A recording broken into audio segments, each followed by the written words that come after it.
मेघना,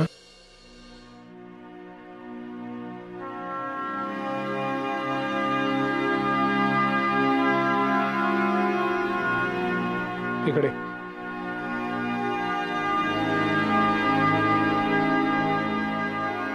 काय बाबा?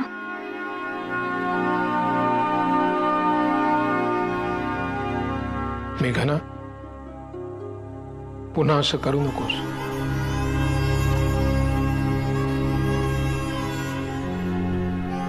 हे बघ, आम्ही आई वडील तुम्हा मुलांकडे बघूनच जगत असतो का? जा, मी माफ केलंय तुला.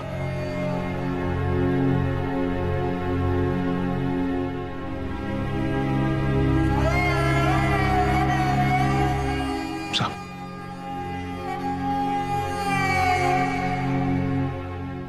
थँक्यू बाबा, खरंच थँक्स. सो बाबा आणि आई, आज तुमच्या लग्नाचा वाढदिवस आहे.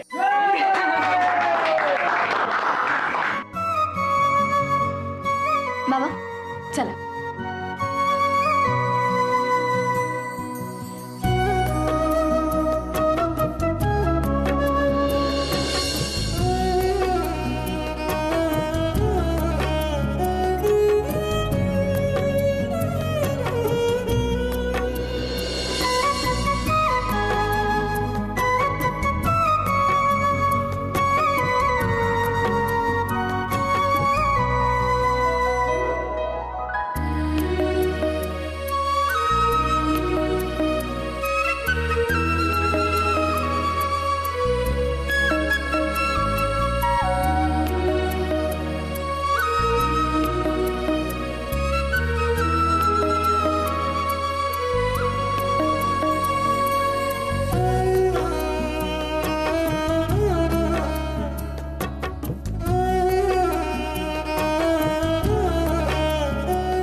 अरे अरे किती उतावळा.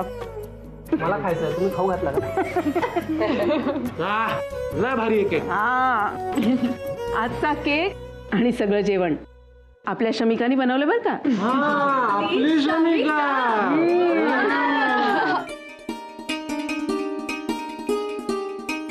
नाही, मला खरंच रियाने खूप मदत केली. हा, माहिती आहे मला किती मदत केली आहे ते. बरं बाबा, तुम्ही जेवायला बसता का? मी जेवायला वाढते, फक्त मला जेवणाआधी एकदा सांगा, मी तुमच्या पानाभोवती रांगोळी काढणार आहे. अहो, बसूया ना जेवायला? हो, बसूया. पण जरा माझं काम आहे, मी जाऊन येतो. अरे आत्ता कुठे निघालास तू? आम्हाला माहितीये, बाबा आईला गजरा आणायला चालले असतील. हो ना बाबा?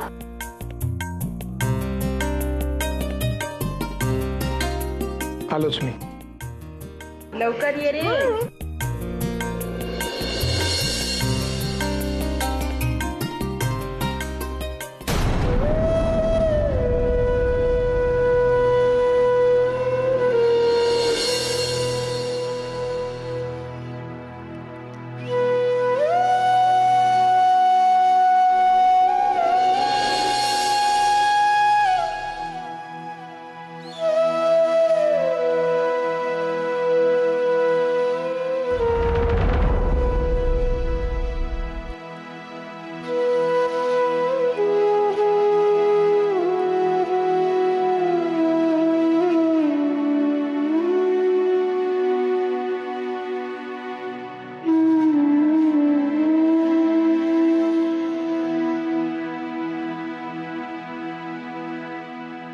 अरे गजरा घेऊन येतो म्हणाले.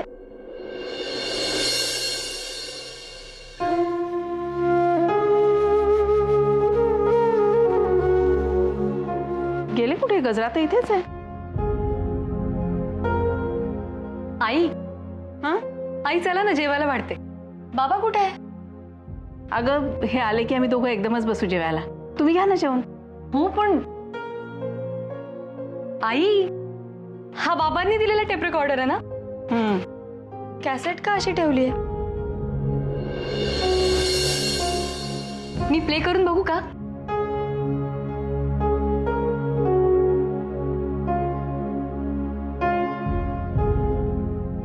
मनात आलेलं मी कधीही बोलून दाखवत नाही, असा आजवरचा माझा लौकिक आहे. पण आज तो मी मोडायचं ठरवलंय. पण माझ्या मुलांनो आणि विभा, आज मी तुमच्याशी थोडंसं बोलणार आहे. प्रत्यक्ष नाही, हे असं. तुम्ही सगळ्यांनी आपल्या वागण्याने एका आदर्श कुटुंबाचा प्रमुख असल्याची भावना मला सतत दिली. आणि विभा, तू माझ्या या घराला प्रेमाचे, मायेचे अनोखे रंग दिलेस. अनेक आनंदाचे क्षण हे आपल्या वास्तूने बघितले. आई, बाबांनी काहीतरी रोमॅन्टिक रेकॉर्ड केलंय तुमच्यासाठी. तुम्ही ऐका, मी जाते. खरं तर विभा, हे सगळं मी तुला कधीतरी सांगायला होतं, पण राहून गेलं. आजही सांगते ते एवढ्यासाठी की इथून पुढे हे असं बोलायला मी तुमच्या समोर असेन नसेन. विभा, मी खरंच तुझ्याकडनं खूप शिकलोय आयुष्यात. खरंच. शांतपणा, चिकाटी. तुझ्याकडे जे धैर्य आहे ना, ते माझ्याकडे नाही. अडचणींचा विचार न करता त्याच्यावरच्या उत्तरांचा विचार करायचा, ते मी तुझ्याकडनं शिकलो. कधी काळी आपल्यावरती संकट आलं आणि आपली वेळ खराब असेल तर आपला तोल ढळू द्यायचा नाही. हे विभा, तूच मला शिकवलंस. तू शिकवलंस ग, पण तसा मला उपयोग नाही करता आला. फक्त जाता जाता मला एवढं सांगायचं आहे आणि मगच इथून निघून जायचंय. म्हणून विभा, केवळ म्हणून.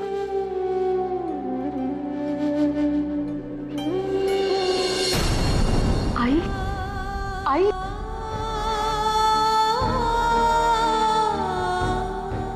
अभिजित, अभिजित, काय झालं?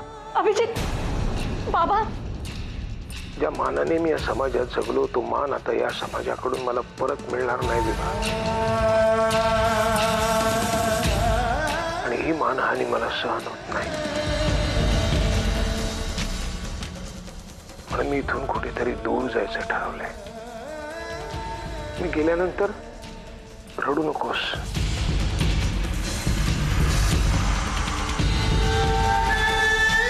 लवकरात लवकर स्वतःला सावर. मी गेल्याचं दुःख करण्यापेक्षा या आधीचा काळ आपण किती सुखात घालवला त्याची आठवण कर. विभा, सांभाळ स्वतःला, जपून राहा. हे काय बोलतायत बाबा? कुठे ते?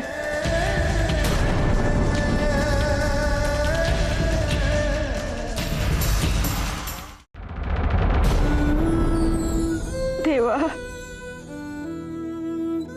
कुठे गेला असेल हा?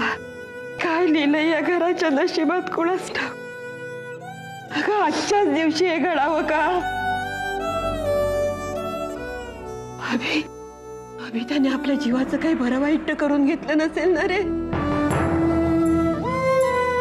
अजी, प्लीज रडू नकोस तू.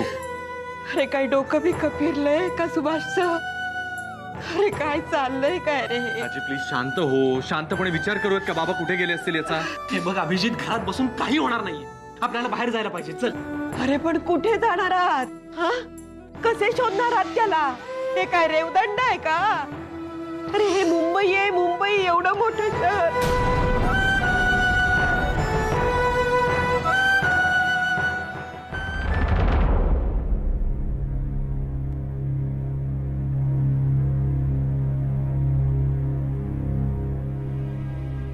जे काही झालंय आणि होत आहे त्यातून मला बाहेर पडायचंय. तुम्हा सगळ्यांना सोडून जाताना मला किती त्रास होतोय तुम्हाला काय सांगू. पण जे काय झालं ते सगळं मागे ठेवून एका नवीन प्रवासाला सुरुवात करायचं मी ठरवलंय. विभा, जिथून तुझ्या आणि माझ्या या सहजीवनाला सुरुवात झाली होती आता माझं आयुष्य त्याच वळणावर नेऊन उभं करणार आहे मी. विभा, जिथून तुझ्या आणि माझ्या या सहजीवनाला सुरुवात झाली होती, आता माझं आयुष्य त्याच वळणावर नेऊन उभं करणार आहे मी.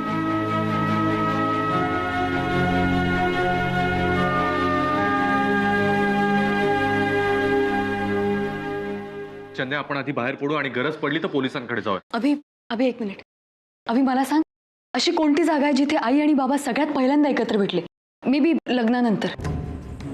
शमिका, हे सगळं बोलायची वेळ का? आपण नंतर बोलूयात प्लीज. अभि ऐक ना माझं जरा. म्हणजे कदाचित माझा तर्क अगदी चुकीचा पण असेल, पण लग्नानंतर म्हणजे लग्न झाल्यावर जॉबमुळे बाबा आधी आले होते आणि मागाहून आई आली होती. आईने सांगितलं होतं मला. बाबा आईला रिसीव्ह करायला मुंबई सेंट्रलला गेले होते. मे बी तिथेच असतील बाबा. मी तेवढ्यासाठी बाबांनी रेकॉर्ड केलेलं पुन्हा एकदा ऐकायला गेले होते. बाबा म्हणाले की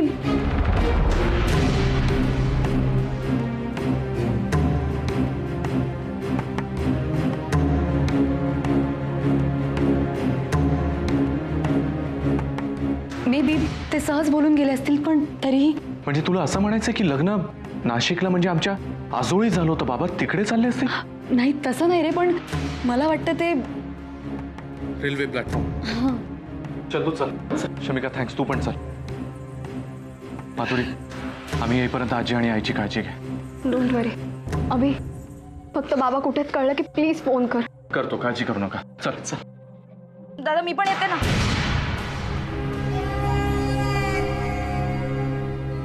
सगळं ठीक असू देत रे देवा. दुसरं काही मागणं नाहीये आमचं तुझ्याजवळ.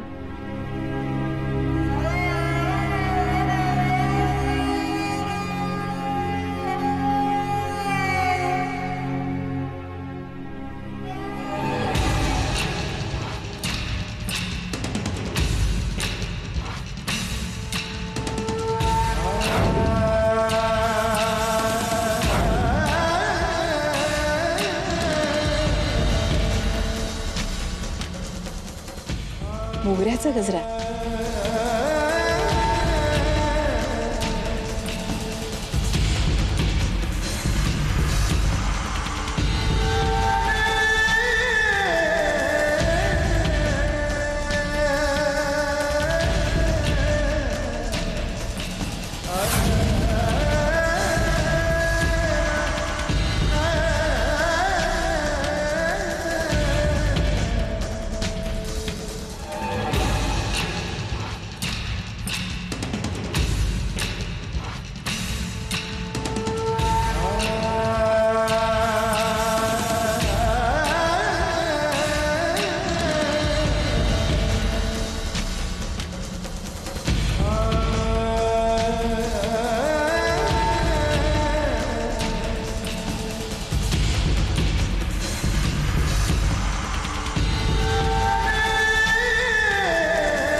आजी कोणीच फोन घेत नाहीये ग.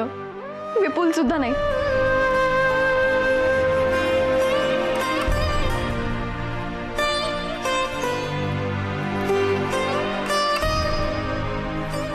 जिजू कुठंच दिसत नाहीयेत ते. हो ना, मला पण कुठेच नाही दिसला.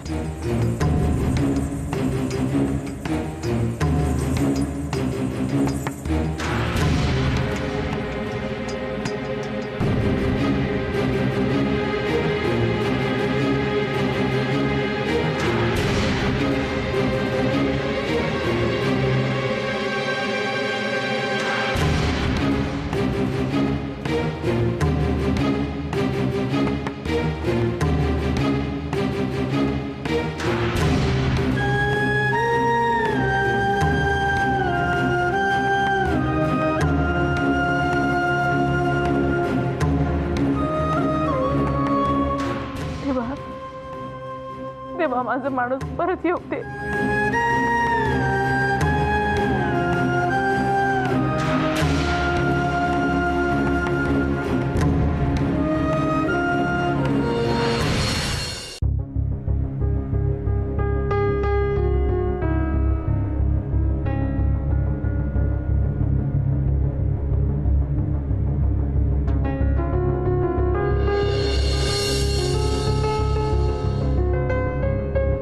काय झालं? अरे बघ ना दुपट्टा.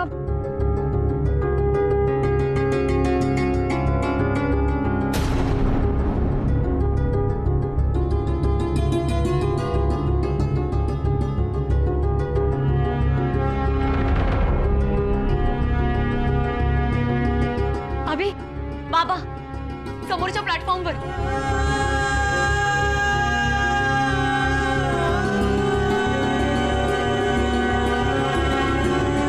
चल लवकर.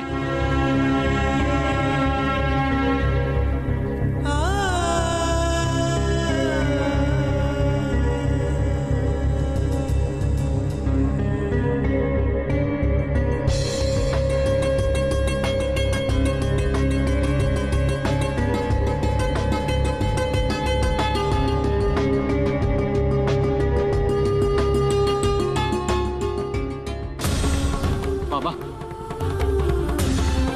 बाबा तुम्ही इथे काय करताय? मी सोडून जाताय आम्हाला? अभि तू घरी जा. बाबा तुम्ही सुद्धा घरी चला. अभि मी हरलोय आयुष्यात. तुमच्यात राहायला नालायक ठरलं मी. जाऊ दे मला. बाबा तसं आम्ही कधीच म्हटलेलं नाहीये आणि लोक म्हणत असतील म्हणू देत. अच्छा बाबांनी मला सांगितलं होतं घरचे सांगतात ते दगडात करून ठेवावं आणि लोकांचं बोलणं मनाच्या वाळूवर लिहून ठेवावं. आपसूक पुसलं जातं. आम्ही घरचे आहोत की बाहेरचे बाबा? सगळे हेच म्हणतात रे. मला नालायक म्हणतात. म्हणू देत बाबा, पण असं निघून जाऊन ते खरं बोलतात असं नाही का सिद्ध करत तुम्ही? माझी उमेद संपले रे जगायची. सगळं कठीण आहे. सगळं कठीण आहे. आपलं माणूस आपल्या टोळ्यात देखत असं निघून जाताना पाहणं ते त्याहून कठीण आहे बाबा. बाबा प्लीज, बाबा घरी चला प्लीज. आमचा नाही आईचा तरी विचार करा प्लीज. बाबा प्लीज. आजच्याच दिवशी तुम्ही आणि आईंनी एका सुंदर नात्याची सुरुवात केली होती. तुम्ही असं करू नका बाबा. आम्हाला सगळ्यांना तुम्ही हवे आहात.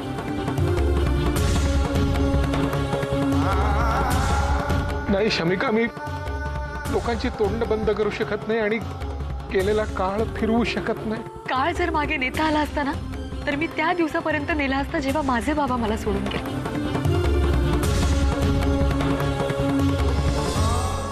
आता तुम्ही मला सोडून चाला.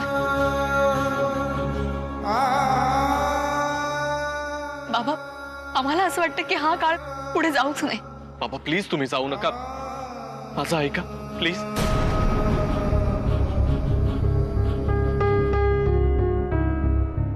बाबा तुमच्या ऐवजी जर आई असं वागल्या असत्या तर तुमची काय अवस्था झाली असती?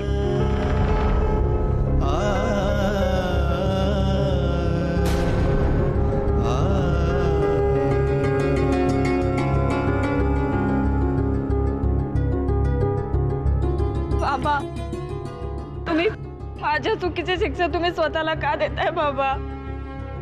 प्लीज बाबा तुम्ही आम्हाला सोडून जाऊ नका. बाबा ऐका ना माझं. तुम्ही वाटल्यास मला मारा, मला बोला, ओरडा मला, पण आम्हाला सोडून जाऊ नका बाबा. मी माफी मागते तुमची. मी परत असं नाही करणार बाबा. पण तुम्ही आम्हाला सगळ्यांना सोडून जाऊ नका. तुमची मुलगी आहे तर मी तसं वागून दाखवीन. मी प्रॉमिस करते बाबा, मी पुन्हा नाही अशी वागणार. वाटलंच मी घर सोडून जाते, पण तुम्ही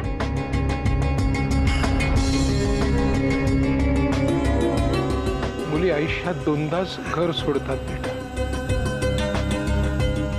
एकदा झेप घेण्यासाठी आणि एकदा सुखाने नांदण्यासाठी.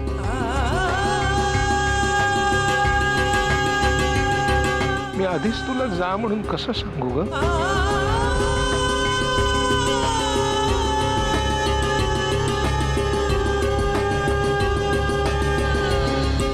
आणि मी सुद्धा नाही जाणार तुम्हाला सोडून. बाबा